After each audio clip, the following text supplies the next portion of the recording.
Today I thought I would do something slightly different and do a top 10 EQOA video. If this video goes out pretty well, I might do some more, but after thinking about it, I don't think anyone's really done a top 10 video for EQOA. So without further ado, here's my top 10 most memorable abilities, to me at least. Number 10. Some of you may know, some of you may not know, my original pride and joy was a troll warrior on Farn's Hope. Leveling through that warrior, one of the abilities he always used was Kick. It's a low level spell, you get it early on, has a low recast and power cost, constantly used to assist in holding aggro even though it did minute damage, basically just a free little extra shot of damage. Not much to be said aside from it had a kicking animation. Number 9. Now the very first character I ever made was a Druid on Farn's Hope named Leer. It's the Nature Sway CM line.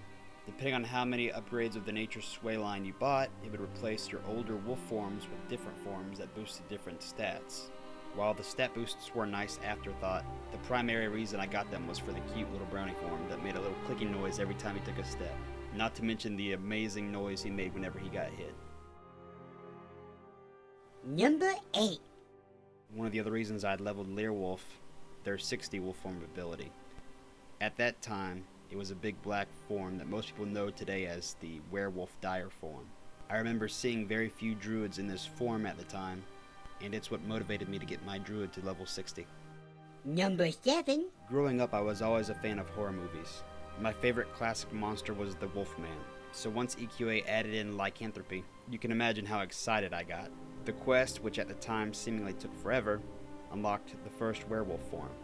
However, it wasn't until you unlocked the CM ability, the dire wolf form, that I truly was content. Number 6. There seems to be a pattern, as most of these seem to be forms. However, some of my best memories are just looking at these forms and interacting with these forms. This next form is the last form, I promise. It's the level 51 Druid 120 point CM ability, Nature's Form. The Druid would turn into a giant Trent and have a huge power over time buff cast upon them. The negative side was they were rooted in place. However, if you were in water and went into first person by pressing the select button, you could turn around and do flips under the water, which was pretty entertaining for all the new players. I even met one of my best friends because of this form. His name is Dark Orca. Number 5. Now, mentioning back my troll warrior on Farn's Hope, when I got him to level 60 I went savage and I never changed. The other master classes just weren't that interesting to me at the time. One of his master class abilities was called Battle Regeneration.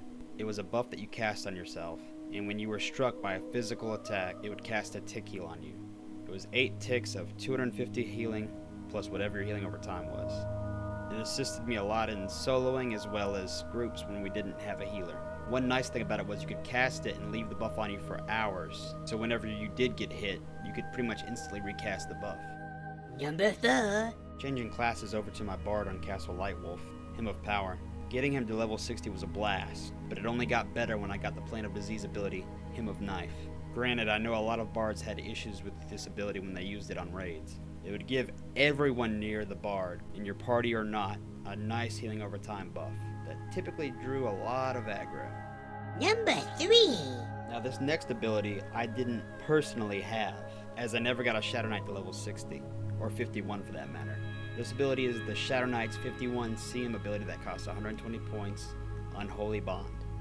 When I was frequently dueling on Farn's Hope with my Troll Warrior, there were very few things I was afraid of. However, there was one Shadow Knight that taught me to be afraid of this ability.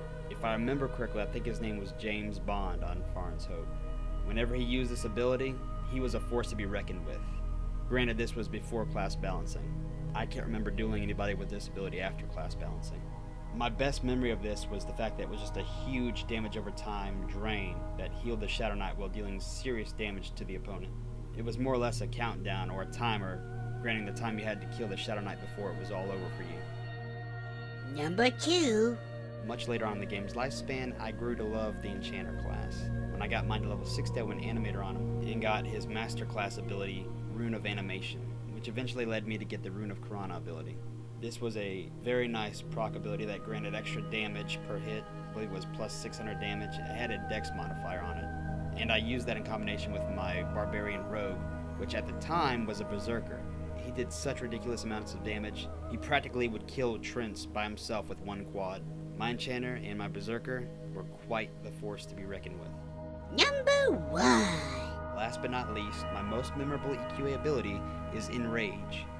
Enrage is a troll savage ability. It saved me more times than I can count.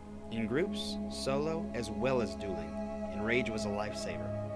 Its effect was a 3,500 instant heal that also buffed the user's strength and dexterity by 250 for a short duration. The recast on this ability was 10 minutes, so it made it very efficient. This is definitely what gave my troll the edge when it came to dueling.